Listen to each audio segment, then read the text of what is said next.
What's up, everyone? Edwin Anthony here, and today, as of this morning, I've learned that GPT came up with their own browser. Yes, a competitor to Google Chrome, Safari. There's even one that's called Comet for Perplexity. I've been using that one for quite some time, but this one is from ChatGPT and it's called Atlas. At the moment of this recording, this specific browser is only available for Mac OS. If you're watching this at a later time, I believe that for Windows it should be out, but for the most part, all you have to do to get started is just go to your browser and do a search that's called Download Atlas or GPT Atlas, and then you'll see a link, and then you go ahead and download it, and then you'll get to this screen right here. So as you notice, it's saying log in with GPT. We're going to go ahead and go about that to see a quick tour. So let's go ahead and proceed. All right, I'm going to go ahead and cancel these out, and let's go ahead and log in using your GPT credentials. All right, so upon doing so, we have import from Safari or import from Chrome, import from another browser. I have a lot of saved browsers from Chrome, so I'm going to go ahead and start that import. And allow keychain access, sure. And once you go ahead and do this, here's an interesting feature that I noticed. It says turn on browser memories. Right here, it's saying allow GPT to remember useful details as you browse to give smarter responses and proactive suggestions. You're in control. Memories stay private. So I'm guessing on this one is that based on websites that you visit, if you want GPT to kind of like recollect the navigations that you go through, and so, or, hey, search through my histories like you're seeing right here, it'll search for you. So let's go ahead and turn on. We could experiment on that afterwards.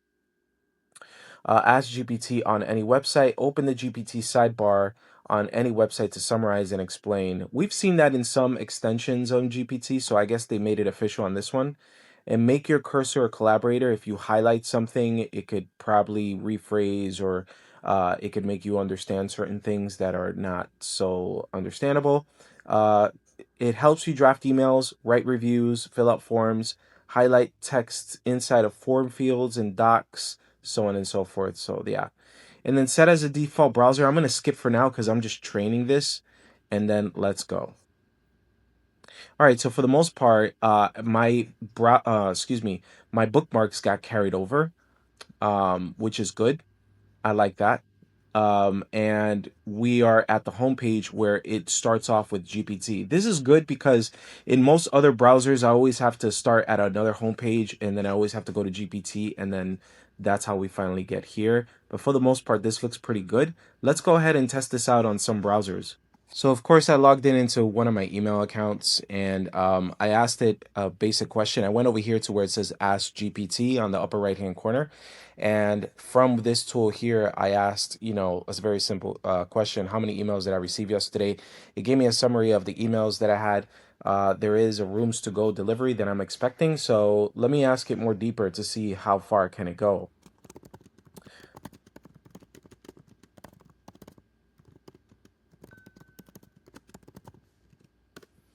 So based on the email, right? So I said, when is it going to be delivered?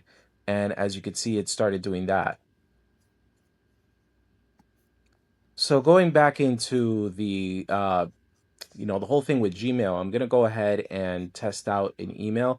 And I just wrote a basic email right here and I highlighted the text. Once I highlighted, I came back over here and it shows selected text.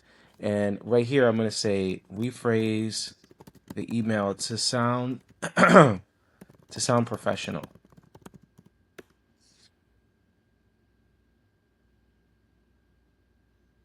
Please paste the email you'd like me to rephrase. That's interesting. Even though it's a selected text.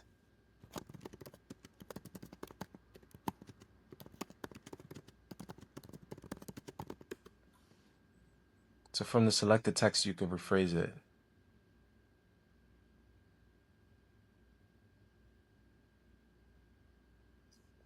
Yeah, I did. Right there. So it seems like it doesn't recognize that I'm actually highlighting it. So I highlighted it, which is what it's asking me, and it's still not recognizing it. It even says selected text, which you could see right here, right? But it's saying that it looks like you have open didn't include any text selection. So that's kind of like messed up. But I'm going to go ahead right here. I'm going to press copy right there. And then it should rephrase whatever it is that I'm trying to say. Right. But this is a bit cumbersome because there are tools out there that allow me to stay within the chat and do that without having to actually go away and do a copy paste. That's what you saw earlier. So maybe there needs to be some update, but this does not work as intended. We'll definitely come back to that. All right, so next up, what I did was that I went to a website that we actually currently work for a specific client on Shopify. And what I did was I entered into a collection. I went to like an earrings collection or whatever. And I asked it from this page, show me what is the product that's most sold. It couldn't answer too much. All it said was, just go to the filter right here to best selling and it'll tell you. And then I went deeper. I said, well, which out of these seem more trending? In other words, out of all the products that you see here, which product is the most trending according to the web that I could buy? In other words, I want to buy the most popular product here compared to other sites that exist out there. Which is the most recommended that I should buy? And so it studied the site, right? And it said that drop earrings are pretty much very popular nowadays. But then when you compare it to Swaggy Chic, that's when it started making its recommendations. It said go for the elevated fish black onyx drop earrings, right? Very, very interesting. So for this particular case, the way that it would help you shopping is just basically you go to a page and then you ask it something and it'll read the page and it'll kind of like try to help you out based off of that. All right, so moving forward, I went ahead and I accessed a Shopify store or the actual Shopify store, and I wanted to see if I could take advantage of the agent mode. Agent mode meaning that they could go ahead and take over, pretend as if they're you in order to research something. So one of the things that I wanted it to do as a simple task was count all the products. Go through all of these products, give me a count, but you notice that in one page there's only 50 and there's like tons of other pages. I wanted to go ahead and have it go through click in each and every one of them and give me a full count as to how many products I have in the store. And so by doing so, I went and I asked, and it said that it didn't have access, but I needed to enable agent mode, which, as you see right here, once I actually enabled it, it stated a risk. It says, look, there's two features, there's logged in mode and logged out mode. On logged in mode, you got to be careful because, there's hackers out there that could actually break through and take over and start becoming you, and you got to make sure that you're very careful because it does pose a risk. So make sure that whenever you're using agent mode to make sure that you're logged out, right? Logged out so that, your computer on standby doesn't get hacked and someone goes ahead and starts posing as if they're you. So that's very important. For now, we're going to go ahead and start logged in. And I said, take access of the browser. Look at this. Get started. Starting access. I'm thinking of how to keep on track of all the products. Oh, this is very interesting. Notice how this little sparkle came out of nowhere, but it's planning the task, right? And let's see how long this takes. I'm not going to do anything. My cursor's over here. Its cursor's over there. So let's see how this goes. So it went down, the cursor went down over there, if you guys see on the bottom, right? And look, it's counting. It did a little timeout in the beginning. I'm over here, by the way. It did a little timeout in the beginning, but then it's actually doing all of these things. Continue to track items. It's going page per page, and it's actually counting each and every one of them. On the bottom, you'll notice that there's a toggle switch that says take control or stop. This is actually pretty interesting. So if you notice that it's doing something that it shouldn't, you could go ahead and press that stop button. Otherwise, you could just take over the wheel, like, an autonomous car or whatever, and it could just say, all right, hey, stop what you're doing, and or let me just hold the wheel, right? But this is actually quite interesting. You could see how it's thinking on the side and it's doing all of that.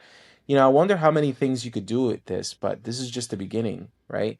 There are some tasks in Shopify that are very redundant and very like, going through things one by one, like it takes a long time.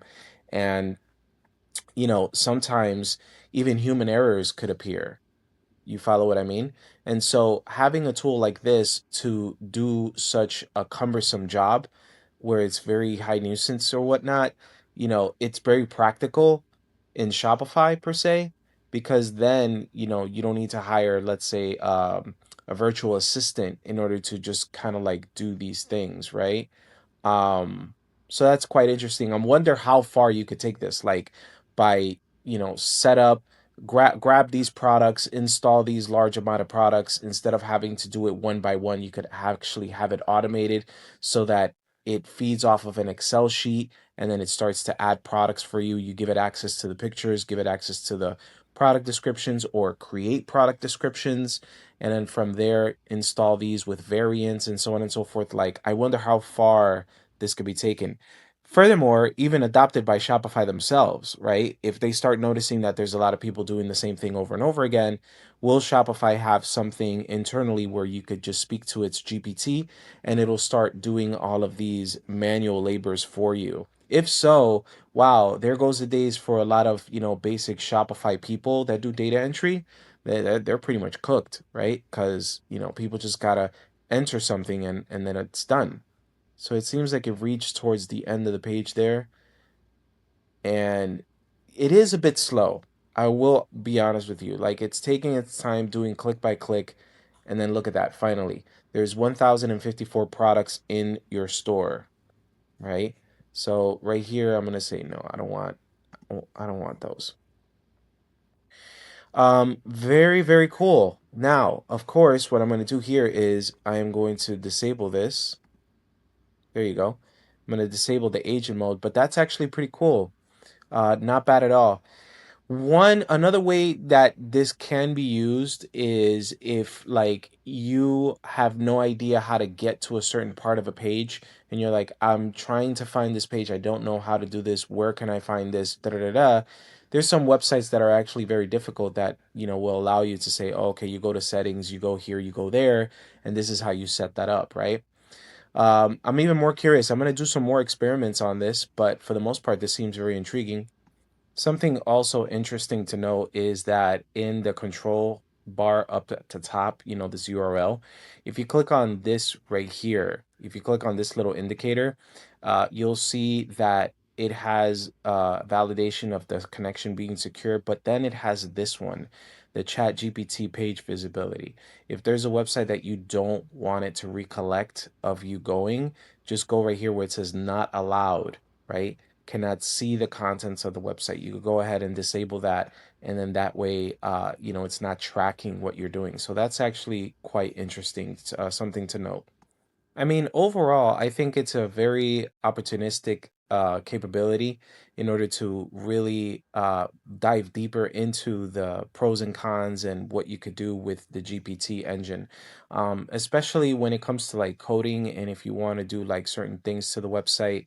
But if you're just doing basic searches like that, I'm not sure if people will use it 100%. I think people would use it more for rather if it's research composition, writing blogs, if they want to do some coding, if they want to do, things like digital marketing and all that good stuff. So that's why I see a huge opportunity in this where it could definitely help you out. But that right there, I tested that out and that stuff did not work.